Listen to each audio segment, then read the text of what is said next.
ராஜாவை காட்டில யார் தான் அதிகமா கொன்னாங்களா? அதான் யுத்தத்துல கொல்றதுதானே கணக்கு.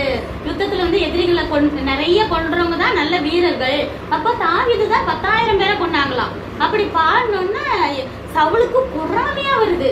என்ன இது, நான் தான் ராஜா, என்னைய விட அவன் வெறும் அதிகாரி தான், அதை கூட நான் தான் அவனை அதிகாரியா உயர்த்தி வச்சிருக்கேன், அவனை புகழ்றாங்க, என்னைய என்னமோ சின்ன மாதிரி கம்மியா சொல்றாங்க அப்படின்னு சொல்லிட்டு அவனுக்கு பொறாமையா வருது.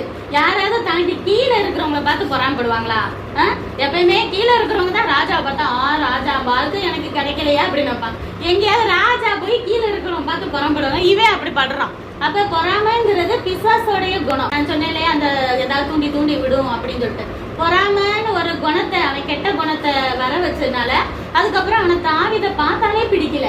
பாரு, அவன் தான் எல்லா யுத்தத்திலும் ஜெயிக்கிறான், எல்லாரும் அவனை தான் புகழ்றாங்க, ஃபர்ஸ்ட் வந்தானே அவனை தான் போய் பாக்குறாங்க, பேசுறாங்க. அப்படியே பிசாச தூண்டி தூண்டி விட அவனுக்கு யாரை பார்த்தா கோபமா வருது? தாவீதை பார்த்தா. உடனே அவன் என்ன செய்யறான், அவன் வந்து இவன் உயிரோட இருந்தா தானே அப்படின்னு சொல்லிட்டு முன்னாடி உட்காந்து தாவீது பாடிக்கிட்டு இருப்பான், ஏதாவது செஞ்சிருப்பான், அவன் மேல ஈட்டி தூக்கி போடுவான், அப்படியே வீசுவான், கொன்றலாம் அப்படின்னு சொல்லிட்டு.